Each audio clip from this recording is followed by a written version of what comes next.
Good evening, everybody. Welcome, welcome, welcome.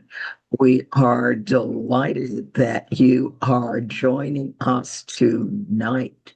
We have a very interesting and very timely and very relevant program that we are doing tonight in light of all of the atrocious things we are seeing happening in Minnesota and all the things that we want to work making certain they do not happen anywhere else. This is not the America we signed up for. This is not the America that we want. This is not an America we will tolerate. That's absolutely right, Andrea. And for those of you who don't know me, I'm Noelle D'Amico with the Worker Circle. And one of the things that I really value at this moment is the partnerships that we make across organizations and on the ground, because it helps us meet this terrible moment with power, with community, with peace, and with determination.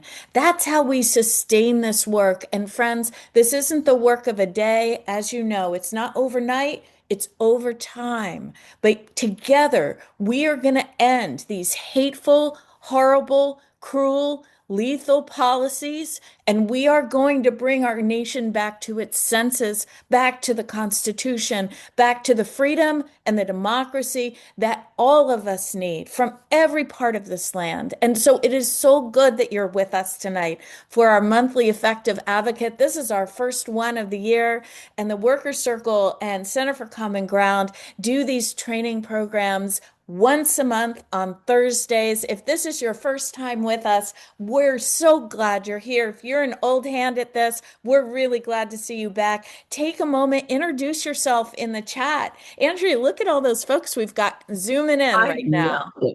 I'm just like, oh, wow, wow, wow, wow. Yeah, this is incredible. We are delighted to see you. We are delighted that you are taking a step off the sidelines and moving toward the front lines. Yeah. All across our country over the last few weeks, people have woken up. Those who didn't yet see the violence behind these policies, who might have been able to turn away from what this administration was doing, no longer can turn a blind eye. We have seen this face of terror up front in our streets. We've seen it directed, as it has been for a very long time, against immigrants in our community. And we saw with the horrific shooting of Renee Nicole Good that violence directed precisely on those U.S. citizens who step forward to help, who step forward to say, not in my community. And that's why tonight we really wanted to gather together as the government, the Trump administration continues to escalate and try to instigate things in Minnesota, as so many of us are in communities that are besieged by ICE. We wanted to bring to you people who are really experts in the field. And tonight is all about finding what are those peaceful, legal, and effective ways that we can confront and push back against this unconstitutional, violent, and sometimes sadly lethal operation that's going on. And so tonight we're so happy that we have Nancy Palacios from Detention Watch Network in the room. Nancy is an expert on all things having to do with detention centers, with Department of Homeland Security. And we're so glad to have Brandon Rivers in the house as well. And Andrea, tell us a little bit about Brandon. Brandon Rivers is an organizer's organizer.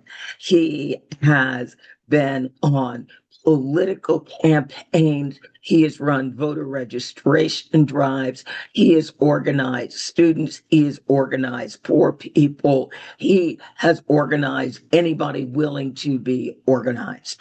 And when ICE came to Charlotte, even though normally Brandon is on the voting side, those of us at Center for Common Ground, we are on the voting side because this is the justice side. And there was nothing more unjust than conducting the ICE raids. So I don't want to steal Brandon's thunder, but Brandon came up with ways to support the other organizations on the ground that were working to basically counter ICE.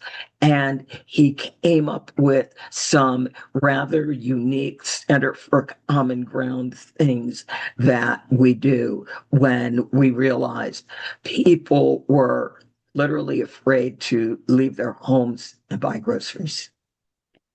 And we need these strategies. We need them at the national level. We need them in every single community. And right now, what I want to tell you is tonight, we're going to look at this issue from a number of perspectives. We're going to look at what it means for us to get out in the streets in a peaceful and determined way and say no. We're going to look at what's going on in this gulag archipelago of a detention system in our nation, where people are not only being detained, they're in certain instances being tortured, in some instances being disappeared, in other instances being deported or being just sent away to third countries, right? So there's a lot going on there. Nancy's going to give us a view inside this detention network, its funding sources, and how people across the country are really working to stop this. And then we're going to go to Brandon, who'll give us that view from the ground in the community of Charlotte that has so effectively and peacefully been fighting back. And then at the end, we're going to take this to the halls of Congress. We're going to make some calls to Congress, and we are going to say on that phone call, no more funding for ICE and DHS as long as this is just this unaccountable and violent insanity is going on. And so before we go to all of those folks, what I want to do is give you a quick update because last weekend, many of you participated in the nationwide ICE out for good mobilizations. And this is what I want to tell you, friends. It's not only that there were a huge number of people in the streets, and I'm going to give you some figures on that, but it was also how quickly we got there. After the horrific shooting of Renee Nicole Good, who was out there, a mom who had just dropped off her child, a mom whose hand was out the window of her SUV, waving one ICE truck by her, a mom who was shot at point blank range while her partner, who is a military veteran, watched. This woman was out there because she believed this shouldn't be going on in her community. And she was prepared to document and to pay attention to this. And she was brutally murdered. Immediately after that, folks from all across the country who have been working on a variety of mobilizations, including Worker Circle, including the Disappeared in America coalition, which we're a part of, including folks like Public Citizen and Indivisible and 5051 and ACLU, and so many groups got together. And we planned the ICE out for good weekend of action. Let me tell you, in 72 hours, we raised up over 1,200 events across the country. That's a testament to all of you, to every person in their communities who said, I'm going out there, I'm speaking out against it. You did this. That's what I want to say. And I know we've got so many people here that are on this call that went to one of those actions, whether it was down in Alligator, Alcatraz with those of us who are in the Everglades, or whether it was in Minnesota, or whether it was in Chicago, or whether it was in a little town called Paducah, Kentucky. You were out there in force, in peace, and with clarity. Dozens of newspapers and media covered it.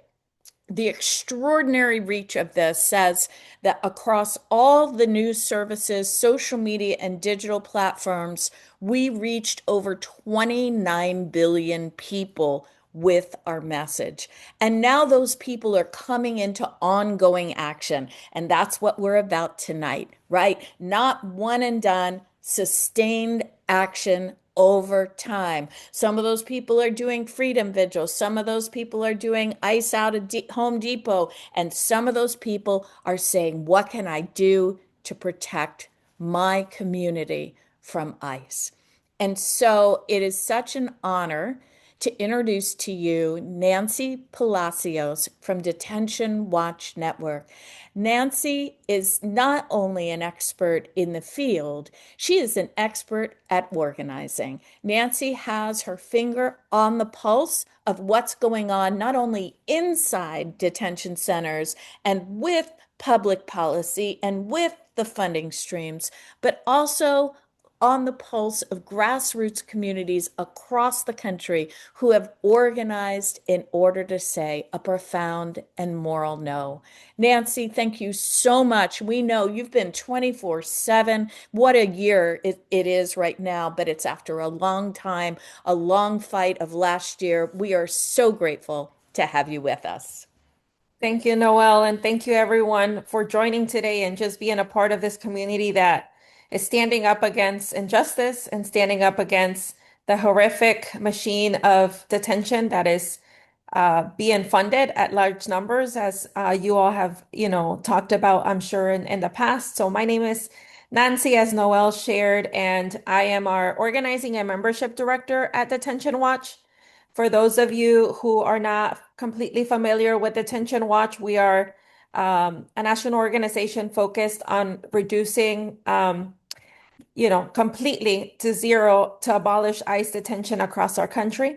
We believe that there should be zero detention centers. Therefore, there should be zero funding going to detention. We empower and encourage and uplift our communities, and we work together to be able to stop and the expansion of detention centers in the meantime and close all the camps that are in existence and make sure that people are released from those camps. And so, as Noel was sharing, I think it's no news to you, right, that the amount of detention centers in your communities over the last year have increased drastically. And so, one of the campaigns that Detention Watch has is our Communities Not Cages campaign. And our Communities Not Cages campaign focuses on being able to reduce, right? The pillars that we have is to close detention facilities. It's to uplift, like I said, our communities and be able to make sure that we can eliminate any kind of collaboration where detention can happen in our community. So through that, over the last couple of years, we've had different site fights across the country. Anytime we get notification that there potentially could be a detention center opening up, communities come together to be able to organize to stop them from opening up. But last year, we rapidly had so many more requests coming in, more than we can actually handle. We were seeing many campaigns that were in the anti-expansion phase, meaning they had not opened. We were working to stop, zoning permits from helping us to stop this, meeting with elected officials to try to stop this, doing a public outcry, right, around this, really getting requests to the city or the county to get more information around these detention facilities. And by the time we were ready to launch a campaign, the site had opened. And automatically then what happens is that our work turns now into a shutdown campaign because now it has been opened, which is the case with the Everglades detention camp down in Florida. So for many of you, I actually live in Central Florida, so I'm familiar with how that has, happened in our communities. And so that facility there in Florida is a prime example of one that, people organized quickly to try to stop it from being opened, and then it opened. So We do have organizers across the country that are supporting these site fights. And so one of the ways that you can work to be able to push back on these are to be able to do public witness, right? And whether that's through a vigil like y'all have been doing with the worker circle, whether that is recording or becoming a legal observer and being, you know, a legal observer to make sure that there's recordings and videos and pictures, and that we have evidence, right, of what is happening on the ground from a distance is important. We've seen families do accompaniment and go with people to their ICE check-ins or standing outside, right, of detention centers, or people as people are going in to do their ICE check-ins. We have seen many people take part in some of our campaigns locally by actually organizing communities to go to city council meetings, to show up to county commissioner meetings, depending on where the detention center is currently listed. So I'm going to share my screen really quickly to kind of share this with you. I'm also going to drop all these links in the chat in a bit. So don't worry, you're going to get all of these. But with this, you can see our life toolkit. So if you're know of a detention center in your community that is opening up, the first thing you want to do is figure out, are there other organizations that are already wanting to do this work so that you're not standing alone? That's the first step. And then once you do that, you want to get information around what type of detention center are we looking at. In Florida, we have one of its first kind, which is state-run facilities. We have to remember that immigration is supposed to be a federal issue. And without government agreements with state, local, which we call them intergovernmental agreements, they can't operate. Well, Florida has opened up some of the first state-run facilities with the hope or the promise that the federal government is going to reimburse them for running the detention facilities. In other areas, they have opened up military sites for detention. They have opened up tents, right? And temporary tents, like for example, in Fort Bliss, in Texas, and El Paso, Texas, which have reported several deaths. And then there's a potential, the newest thing is that there may be warehouses being used as detention facilities. We have to understand that with the amount of funding that the government has authorized, they have a lot of money to be able to fund the detention of our community. So through our Communities Not Cages toolkit, you can find the values of our work. You can find different explainers that talk about what has been going into place. And we try to, update this regularly as new resources come out. There's calls to action. We have a letter that you can sign on to that urges centers to stop the funding. We have to stop the flow of money that goes to detention. As long as there's money going into detention through the appropriations channel, each year there will continue to be detention centers because they're getting the money. So we got to cut the root, cut it at the root by cutting the funding.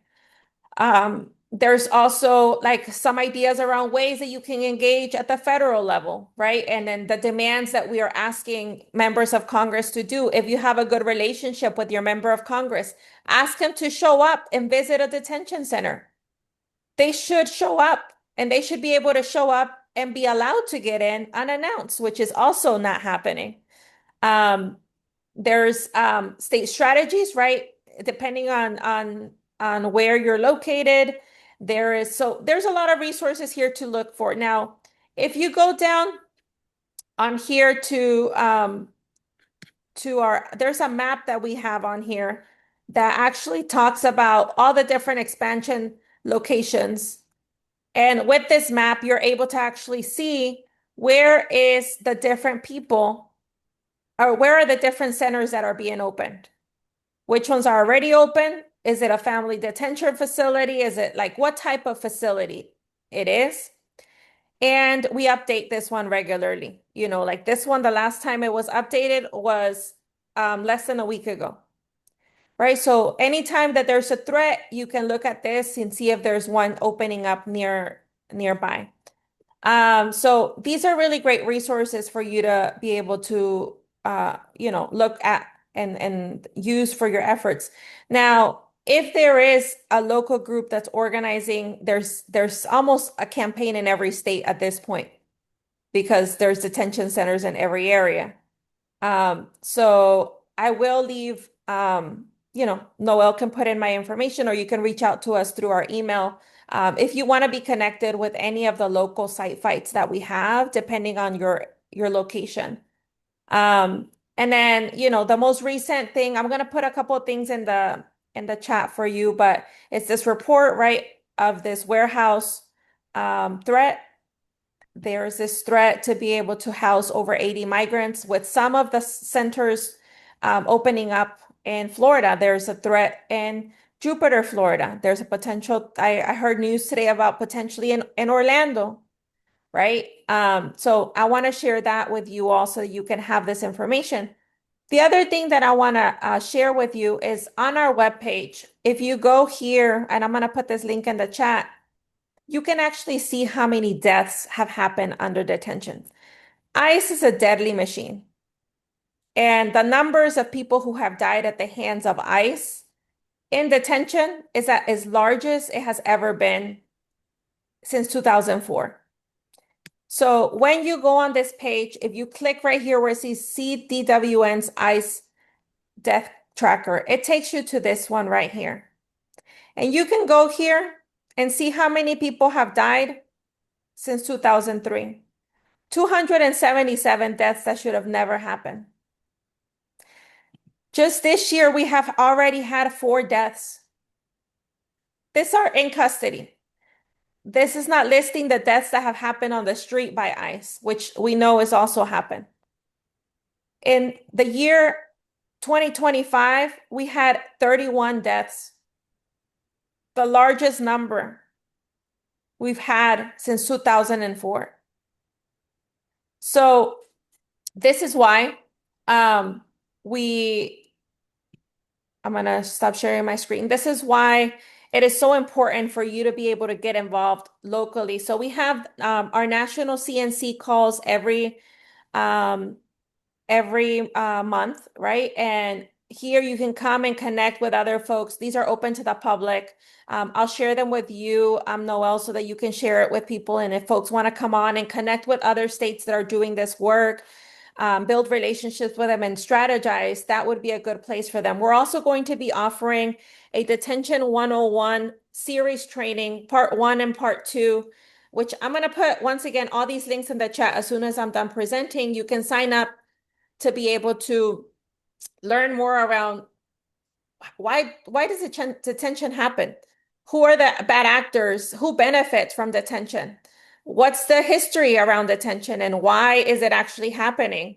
And how can you work to stop it? So it's going to be put into 2-part series. This is open to anyone. So if you have family, friends who you're trying to convince around how horrible this is, that is one way that you can actually start advocating to other people who may be they may be kind of like at the middle. They're like, this is horrible, but I don't know what you're talking about yet. I don't know why you're so pissed off around what's happening. This could be a good training for them because they're going to get to learn why it operates the way it operates. And it's an open training to people. And so those are just some of the ways that you can get involved. Those are some of the ways that Detention Watch has been pushing back and will continue to push back until we can say we have successfully closed every detention center that is out there and abolish ICE. We abolish ICE completely so that no family has to worry about being separated from their loved one. With that, I'll turn it over to you, Noel, for any questions. Sure. We're taking questions in the chat right now for Nancy, and I see Sherelle, you have your hand up. I'm not sure how easy it is to bring Sherelle off mute, but why don't you just ask your question, or you can toss it into the chat and we'll get to it that way. She can unmute herself. Oh, great. Perfect. Thank you. Sorry about that. Okay. Terrell, unmute. She may not be in front of her computer right now. Okay, no worries at all. We're going to go to the chat here where Nancy has dropped her Communities Not Cages resource. Nancy, I want to get the ball rolling a little bit around funding. Like you said, we have to cut the pipeline off for this funding.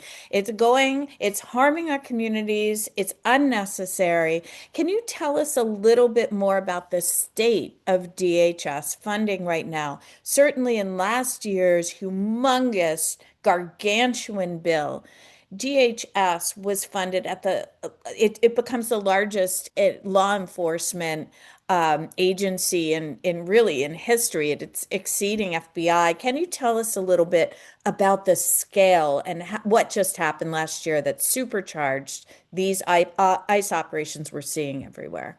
Yeah, so like I said, our tax dollars get this, fund a lot of what happens in our communities. Right now, the amount of money that has gone into the big, beautiful bill is over $45 billion, Yeah. just alone for detention. That is what helps fund a larger group of agents on the ground. It goes to be able to open up extended amount of facilities, reopen new facilities, because a lot of the facilities that are currently open aren't just facilities that got built from scratch. Like they didn't get built overnight. It's Right. prisons that have been closed in Rehab. the past that get Yeah. repurposed, or sites that have expanded, right? And so the funding does that, and it creates the ability to do that. This is money that's being extracted from your communities to be able to fund healthcare, be able to fund education, be able to fund your parks, recreation centers, uh, Medicaid, all the things that you and your communities are actually in need of, and we are in need of, right, are not possible. And they keep telling us that they can't fund those things because there's no money. But there's money allocated to be able to detain communities. That is what's happening. And they keep asking for more and more and more funding, right? Every year since a couple years ago, we used to run a campaign called Defund Hate. And part of the campaign was to stop the funding from being allocated for this, which also increased the amount of beds allowed to be funded in detention centers. Whenever there's a certain amount, over 60,000 beds allowed to be funded, and you have the budget for that, they will fill them. They will Okay. fill them with people who are undocumented, and they will fill them with people who may not be undocumented, because the whole goal is to keep them, um, you Keep know, them filled. been filled, including by private prisons. There's a lot of private prisons that are getting these large contracts as a result of this bill because they actually have the money to do so. Yes, absolutely. And that is a topic for discussion in and of itself. Groups like Civic Corps and Geo Group, and also more local groups like the Angola prison is run by a family-owned private prison company. So, it doesn't always have to be big in order for it to be private and, frankly, for it to be lethal. Look at the number of deaths we've seen that Nancy just shared with us. Nancy, there's a question here from Diane, and her question is, can you give us an example of a leader in Congress who is against these detention centers and is working with you to defund them? Yes. So we just the representative in Minnesota, has been very outspoken around this. Mhm. Here in Florida, Max Frost has gone and visited, right? Yes, in South Florida. There's several actually that have gone here in South Florida, and that have, from Central Florida, have gone to South Florida to visit. There's definitely not enough, right? Chuy Garcia from Illinois, Alex Padilla, Senator Alex Padilla in California. A lot of California senators and state and reps have gone, Congress members have gone out, but there's definitely not enough. And there's definitely um, things are operating a much different way, because they should, like I said earlier, be allowed to go in without necessarily announcing themselves as they are members of Congress. And Right. there's been so many loopholes to be able to stop them from going in, or they're restricted to where they actually get to go in. But a lot of them get to vote on this funding. And so it's our responsibility to urge them not to vote for this funding, especially as a shutdown is about to happen again, because you got to remember that the appropriations bill that caused the shutdown last year is about to expire. That's The right. funding that they said is about to expire at the end of the month. And so they're going to try to vote again on being able to increase, right? And each time they're going to try to increase. And just think about it this way. The more money that's increasing for detention, the more money that's getting extracted from your community.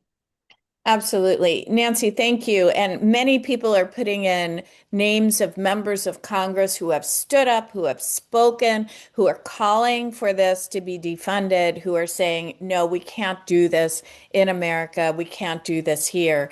Nancy, I'm wondering, you're working with groups that have been fighting back peacefully. And I want to emphasize everything we're talking about on this call is peaceful and it's lawful, and we're not into any of that other stuff. So for anybody who's watching that might have other ideas about who we are and what we stand for American values of democracy and freedom, and we are exercising our constitutional rights to say we stand opposed to this, and we are peaceful and active in that opposition. So all the directions you're getting, I want to assure you, these are legal, these are peaceful, and importantly, they are strategic ways to push back right now. Nancy, I'm wondering, as you're talking to people across the country, are you seeing places where people see movement or where you're getting a sense that some of the pressure you're bringing in, it might be maybe it's at a court facility or maybe it's at a holding center instead of a detention center? Are there any stories like that? Yes. So earlier in the year, last year, there was a lot of focus in Delaney Hall in New Jersey. That was one of the places where they had been closed for a really long time. They decided to reopen, and communities have done a really good job of holding consistent presence there. They have not been able to close the center yet. Have not. They're working on it. They are working on a shutdown campaign, but they have built out a mutual aid infrastructure to make sure that families are able to at least see their loved ones. They have outside an opportunity to be able to, sometimes people show up with the wrong shoes or the wrong clothes and turn people back. So they have brought out shoes and clothes for people to Yeah, be able to not miss their appointment to see yeah, their loved ones. They yeah, fundraise to be able to help people with legal assistance. yeah. And I think that that is also resistance, right? It's not just It the it is. campaign, the active campaign around shutting down, but what needs to be done in the midst of that happening. So that's a good example.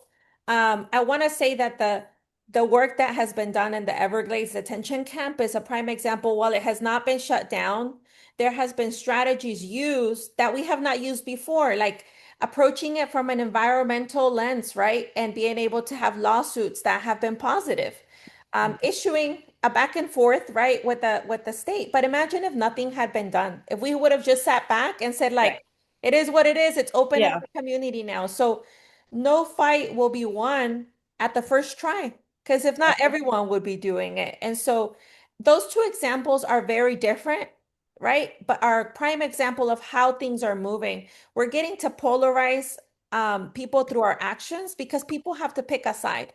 When nothing is done, people don't have to pick a side. People don't have to take a stance. that's right. And that is what this work is about. And this work is to make sure that we can bring along those people who are trying to do a set of things to change the current way that things are operating and neutralize those who maybe, right, are a little too vocal around what is Yeah. happening through our own messaging. Thank you, Nancy. And I want to say, if those of you here, if some of you are interested in getting vigils started, the Worker Circle has an array of organizers who are prepared to help you. We're working also as part of the Communities Not Cages campaign, and we're helping set up what we're calling freedom vigils. And if you're interested in starting a vigil, sometimes, there's a lot of questions. You got to scope out the site. You got to, as Nancy would say, you want to think through who's out there already, what can I do? And we're here to help. And so I'm going to drop a link into the chat right now. You can fill that out and we'll get back to you. And of course, we always use Nancy and Communities Not Cages and Detention Watch Network for our resources because they're tracking in a way that many other organizations are not. So I really want to commend the work that you are doing, Nancy, and thank you for that sincerely. We're going to turn at this point toward the local, and we're going to hear more about how Charlotte has been defending itself neighbor by neighbor by neighbor. Let me turn it to you, Andrea. Thank you so much, Noel. This fight has many, many, many, many facets. There is the advocacy part of what we are doing, demanding that our elected officials stand up and do their job, which on the federal level, they seem to have abdicated that responsibility and run for the hills. But we are beginning to see others standing up. And then there is the working against the detention centers. And Brandon Rivers in our Charlotte Democracy Center is working on a different phase where this part of the fight to protect our immigrant neighbors actually extends to literally doing work to help people that are in the neighborhood. When ICE comes into an area and we let people know ICE is here, they wisely freeze and they don't go out. But that doesn't mean that they don't need to eat and have other basic necessities. So I want to introduce you to Brandon Rivers, our organizer of organizers in our Charlotte Democracy Center. Brandon, thank you so very much for joining us. Welcome, welcome. Well, first of all, I want to tell you thank you so much for inviting me. The Workers Circle, the Center for Common Ground. Thank you for all the support for both your organizations. Nancy, it's hard to go behind Nancy now. It's hard to go behind Nancy.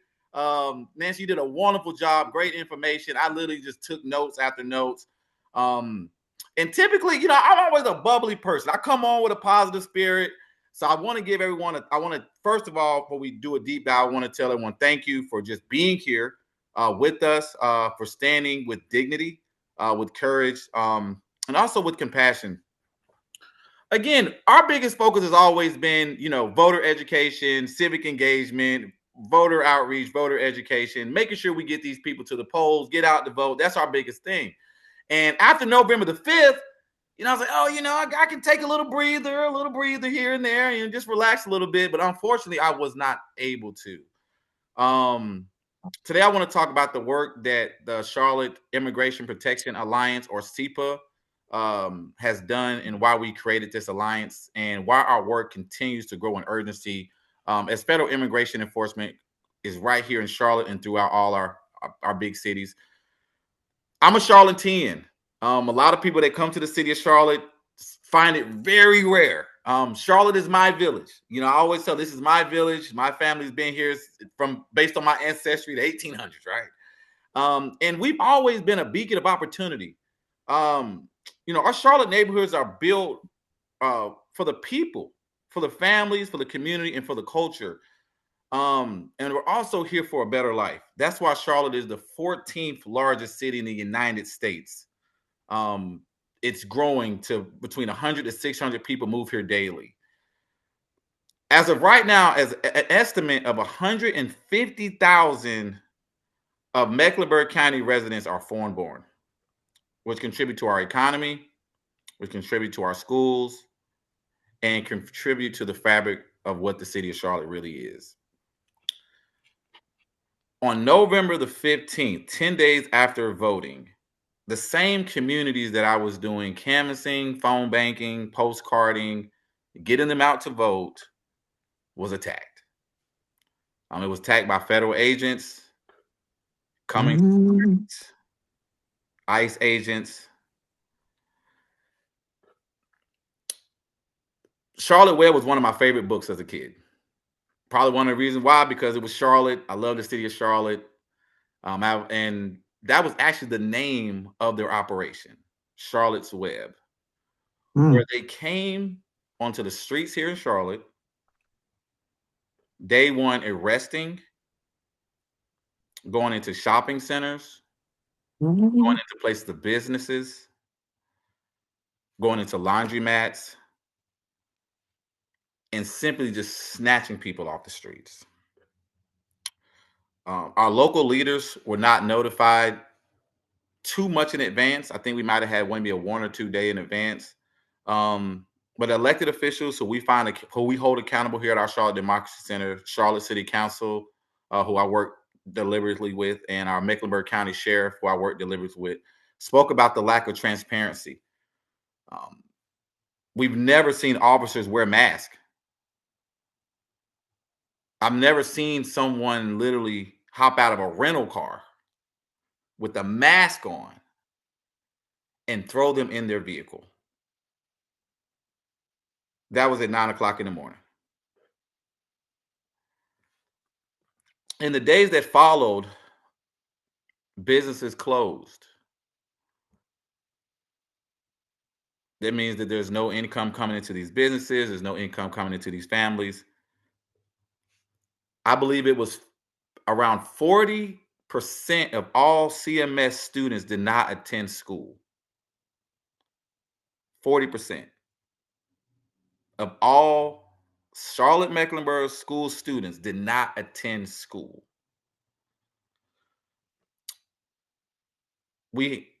So our SEPA Alliance, which is which stands for Charlotte Immigration Protection Alliance, we said, hey, we have to be able to do something, right? Because understanding that most of our students here in the city of Charlotte, the only way they eat lunch is with them being at school. So that means they're missing school lunch. Their parents aren't going to work. It's literally a standstill. I mean, literally, it was a ghost town in these areas, in these shopping centers. One of our districts, I mean, if you think about 150,000 people, that's larger than the city of Charleston, which is the largest city in the state of South Carolina, which is our neighboring state. Not familiar with Richmond's population, but Charlotte has one of the largest city limits ever. So what we did, I said, hey, we have to do something. I just can't sit back and watch this. I'm very big on, I don't want to be transactional. I want to be transformative. And, with us at the Center for Common Ground, we work year round. I work year round. By the grace of God, I've been able to work year round for the Center for Common Ground. But most organizations don't. So after November the 5th, every voter organization was gone. There was no money left. I mean, the little bit of money they had for local election, there was nobody literally on the ground. So literally it's like, hey, we have to be able to do something. So we reached out to our coalition partners, Indivisible North Carolina, Democracy NC, the Charlotte Migrant Network, Common Cause, Red, Wine, and Blue. Every organization that's year-round that was still open to say, hey, we have to be able to create some type of alliance to be able to protect these people as much as possible. The first thing we need to do, we need to be able to provide accurate, life-saving information about these people's rights. That was the first thing we wanted to do. So we created whistle packs. That's funny, like whistle packs with the whistles to blow in case you see ICE or federal border patrol agents to blow a whistle. One of the first things we had to laugh about, we had to get them printed in English and Spanish. They had to be in English and Spanish. That was one of the first things I said, we got to have these in English and Spanish. People like, why? Because we have to be able to serve the community. We just literally start changing. Indivisible had all these signs, and I love the signs, Indivisible. But I'm like, they're all in English. So we got to get some Spanish signs out there, right? We got to get signs that speak to their community, because we're going to their community to organize. That's what we're doing. We're going there. They can't organize in this community because they're scared to go out. So we're going to have to organize in these communities. So we're going to have to make it relate to them. So first we have to distribute these Know Your Right materials, but they're not out. So now we're having to do a deeper dive in finding trusted partners in their communities. So the first thing we're like, hey, we need to train volunteers. and community leaders in their own communities on how to support each and every day. We created a signal channel with nicknames, like with little nicknames. We wanted to make sure that everyone that we introduced to our signal channel had at least 2 references, because we didn't want anybody just joining. You know how you're on the Zoom call and you see iPhone come up, you're like, whose iPhone, right? It's the same thing. We want to make sure, because these people are scared and they want the resources, but they don't want to go outside. So we did this not because the law is unimportant. I love what Noel said. It's not because the law is important, but because every human being has inherent dignity and rights, and that must be respected regardless of where they were born. That defeats the purpose. So again, we did not wait for the rhetoric. We did not wait for policy. We just showed up. I hate to say it like that. We just showed up. Early in the morning, late into the night. We made sure families were not alone. One of the first things when we reached out to families, honestly, said, "What do you need?" The first thing they said was, "We need food." I was like, "Whoa, you need food?" We can't get to the grocery stores. Most of them shop at local shops. They shop at the Compare Foods. They shop at the Super G Marts. They shop at the same grocery stores. So now they're not at the Publix, and they're not at the Harris Teeters or the Costco. They're not at these locations. So they're like, we need to go grocery shopping. We need groceries. So first of all, I'm like, let me reach out to our community partners, reach out to Andrea. And that was the first thing we were able to do, was get groceries. We also were able to provide Pampers, baby formula, milk. It was literally scary to see that the biggest concern was being able to eat. It just blew my mind, because you're not thinking the average person doesn't have just food stored in their neighborhoods. So, but this is what I saw because of the work that we did. I saw neighbors calling one another before dawn. I saw volunteers training dozens of their residents on their constitutional rights. I saw people finding safety in community spots where they could speak freely about their experiences. That's one of the biggest things that I wanted to be able to create, is where people could feel free to go out and do the work that they need to do. And honestly, truthfully, because of this SEPA alliance, that's what solidarity looked like for us. Some will say enforcement is about law and order, right? Like, I'll be honest, some people say enforcement is about law and order, but when enforcement causes fear, it tears families apart, it disrupts children's learning. My daughter was wanting to know, why is her school empty? Why isn't her friend at school? My daughter's 9 years old. She just turned 9. I promise you, look at her. I just took a picture of her. She got an award yesterday. Her friends are black and brown, just like she is. And they're not at school with her. Charlotte is a city of immigrants. Immigrants teach our children. They run our businesses. They serve as nurses. They serve as drivers. They serve as teachers, restaurant owners, so much more. I just don't understand it. But we are better together. But despite of these indifferences, it has led to, like Nancy say, funding for Border Patrol and ICE to have more funding than healthcare, education, transportation, things that we really need. One of the things that I'll tell you that helped us out is, again, and I'll end on this, is that we took pictures of all the vehicles and had all their drivers, had all the license plates of every vehicle that we saw posted in our signal channel. So we were able to have those out. We were able to find out what location they were staying in. So we were able to find out the hotels they were staying in, which is one of the biggest key factors for us. We were able to have people on the ground to follow them from the hotel to wherever they were going. So everywhere they go, we were locked in. One of the biggest things that we coordinated was our school patrol. We had over 100 schools covered. Listen, 100 schools in elementary, middle, high school covered from school patrol to make sure they were monitored. I think that probably was 90% of our efforts was just trying to make sure we organized these school patrols to make sure that we were held accountable. And lastly, we were able to organize a protest where students walked out of schools.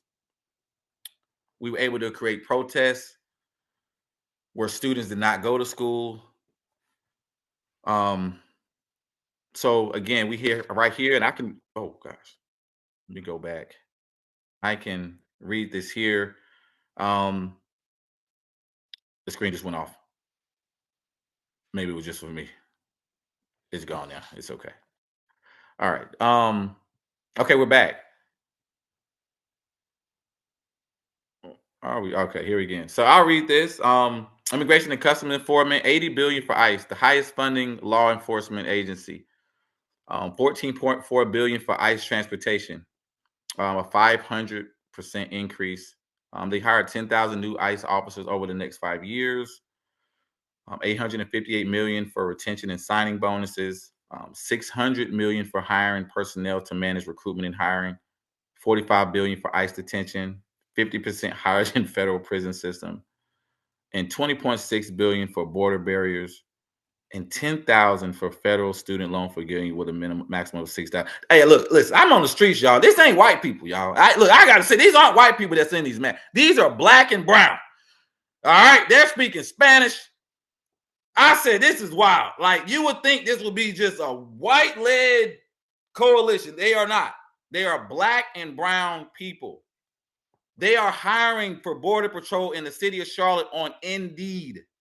It's on Indeed. It's not, they're not hiding this. So my call of action is to make sure that we continue to organize. We continue to make sure that every city is known. We work with Chicago. We've been able to send information out to Minnesota. So, I mean, one of the biggest things that we want to make sure is our call of action is to any information you need, feel free to reach out to me. I'll drop my email. All this information is open. I'll be able to drop some resources as well in the chat. But our goal is to make sure we're able to protect the communities that we're in, so we can end this crap. Sorry for the language. Thank you, Brandon. Thank you so very, very much. And in hearing about what is happening in communities is always so incredibly heartbreaking for me. These are our fellow human beings. These are our neighbors. One of the things our board chair, Reverend Rodney Sadler, periodically reminds people, Jesus was an immigrant. So we flip the times. And again, would Jesus come in these times? If he did, this is what he would find. We need to do better. There was a question in the chat when we were talking about the ICE budget, and it was like, what does that say about America? Budgets are moral documents, and that budget says we are the most immoral people on earth. All right, with that, do we have any questions for Brandon? Just take a Andrea, couple. I saw one in the chat earlier, and I just want to lift it up because it's really practical. And the person who wrote it said, Brandon, how did you organize that food? Was it organized on the Signal chats? And how did you do the outreach? So one of the best parts that we've been able to do working year round is that we have community partners from their own neighborhoods. So the city of Charlotte is broken up with north, south, west, east. We have northwest, southwest, and all that. But we have neighborhoods. So, on the west side, we have the West Boulevard Coalition. On the South Charlotte, we have the Transforming Nation Forward. And in East Charlotte, which is probably the most organized, there's Charlotte East. So one of the things that we do is that we work with all of our trusted partners. So we were able to reach out to our trusted partners to find out, hey, what families, what neighborhoods are in need the most? They trust their community partners sometimes more than they trust us, right? They don't really trust Indivisible. They don't really trust Democracy. They don't trust them because they don't see them as much. So the first thing we wanted to do was find out what community organizations in their community could highlight what families and churches and organizations needed it the most. I'll use an example. One of our Transforming Nation Forward organizations said a lot of them were hiding out at a church. this church was like off the grid. Like they were literally like, we're not going to let anybody come in. So one of the first things we did was like, hey, we want y'all to meet us at like a grocery store. And we had all the supplies there. They put it on the back of a truck and they literally just took it to the church. And that was one of the best parts about it, because like I always tell people, I'm not, I'm not Hispanic. I don't even speak Spanish. And, truthfully honest, we work in these communities, but I'm not as in tune with these communities. So we need to find out who is in tune with these communities, get with them. And luckily we've been working with them for quite a while, and it was easy to be able to organize it that way. I see another question. It's how did you organize school patrols? Was it by each student or was it having someone on guard at the school? So it was by each school. So what we did, we have a slew of volunteers. So one of the first things we had, I think on our first call, we had like 100 of our hot balls. So we wanted to highlight what schools were the closest to them, right? So first, what schools are the closest to them? We do have a list of Charlotte Mecklenburg schools. So we wanted to find out what schools had the largest minority of students, right? So those are the first two things. Which schools will be priority schools? And the second thing is what will be the closest proximity to these schools. Once we were able to find out the proximity to these schools, we were allowed them to sort of like take a school. Like, hey, you could take a school, you take a school. And then we would have 2 or 3 people at certain schools. And then when we found a school that maybe wasn't highlighted, we would say, hey, we want to take you and move you to another school. And after probably like the first few days, we went from like 100 to maybe like 300 volunteers because of the sense of urgency of the amount of people. But that was probably the first thing. What's the priority of schools that you need? We got the priority of schools of what areas will be targeted. Find out, like, again, the proximity of where they can do. We also had shifts. So we had like an early morning shift and we had an afternoon shift, which worked out really, really good for us. Brandon, thank you so very much for all the work that you have done, and I know all the work that you will do. So I think, Rachel, we're ready for you. Yes. John, can you share that last slide on the slide deck? Because I'm going to go over. Hi, my name is Rachel. I am the social justice organizer for Florida for the Workers Circle. And I'm going to go over really quickly a few actions that you can take tonight. That you can do right now. One thing is missing from here. I think you downloaded the slides and I might have added something afterwards. That's my mistake. It's okay.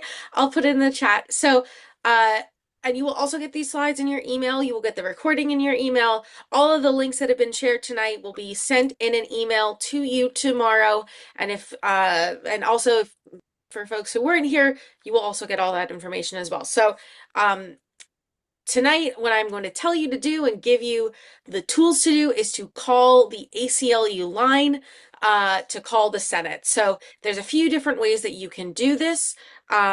You can use that phone number on the screen right there, or you can go to this website, which is what was missing from the slide, the acts.aclu.org/a/ice out, and that has the information that you can has a way for you to plug in your information to call your representative and senator. There is also a script on that website for you to use to call and say, get ICE out of my state, out of my city, out of my home. Also, Noelle shared this earlier, but I'm going to share it again. We have a petition right now going on. And I will share. I had Noelle's very nicely written up little blurb, but I had to copy something else. So this is a letter that you can sign to go to it does not matter if your senator does not answer calls. They often don't. But what they do is they listen to your voicemails and they write it down. If 200 constituents call for something, that senator or that congressperson may say something the next day. It does not matter if they answer your call. Leaving a voicemail is just as important, just as effective, and just as does just as much as talking to a live person. So do not be discouraged. Leave voicemails, call often, call frequently, out of hours, during hours, whenever you have the time. It is not, you do not have to call and talk to a person. Leave the voicemails until their mailboxes are full. Rachel, you're going to step us through right now. I mean, a lot of people maybe have never called their senator Yes. before. Yeah, I can do that. That is for sure. So, I had dropped this link in the chat before, and I will go through it really quickly with you. Also, if you go to this website, what you will do is fill out your information, and there is a brief script on that page that I just dropped. It says, "Hi, my name is," and you put your name in. "I am calling to urge my senator," and you put your senator's name, "to oppose any appropriations bill that fails to rein in ICE. Congress must demand an end to these reckless immigration raids and oppose any bill that would add to ICE's already massive budget. Please block any increase in funding to ICE or border patrols." I've never used 5 calls. I know a lot of people who have. I can't, I've never used it, so I can't speak on 5 calls. I know people who have and do enjoy it. This is the resource that we are providing with you today. You are more than welcome to find your own resource like 5 calls. 5 calls does it automatically, I'm pretty sure, right? It's like a, Okay. yeah, Okay, Rachel, if people, let me just jump in here. Friends, yeah. if you fill out your information on that link, you're going to be taken to a call-in script and it will appear in front of you. And then when you click call, then it will allow you to call. You can also, the other way to do it is just to pick up their phone right now and dial 1-844-632-2268. It's very simple. The ACLU will voice on the other side of the phone will take you through how you send a message, and it's a very simple message. We don't want our senators to fund the Department of Homeland Security without real constraints on and accountability for ICE and CBP. So we encourage you to take a moment now, and some of you, again, you may already have left a message. If you've already left a message, drop that in the chat and let us know. We're close, we're on time right now. So if you don't have a moment to call now, please take down this number and save the links and commit to doing it because they really do need to hear from you. Thank you so much. And thank you, Rachel, for helping us with this. I'm going to turn it back to Andrea as we close out our program. Well, thank you very, very much, Rachel, Noel, Brandon, Nancy, everyone who joined us tonight. One of the very important notes I was writing in the chat about the messaging is we do not say defund ICE or defund the police. What we do is we put in exactly what must be done. We say ICE must be constrained. ICE must be made to follow the law. So very, very, very important. We don't want people saying defund, defund. No, make accountable. They must follow the law. So again, when they created ICE, and ICE is not a new thing, all this big funding, yes, is new. ICE was created after 9/11. So it is an old concept, and they have ramped it up and they have perverted it into something truly evil. It was a little questionable from the very beginning. They have literally made it absolutely evil. So, want to thank everybody again for joining us. Noel, do you see any last questions? No, I see a lot of people saying, "Yeah, we're done with ICE, man. This is Yes. not acceptable on any terms."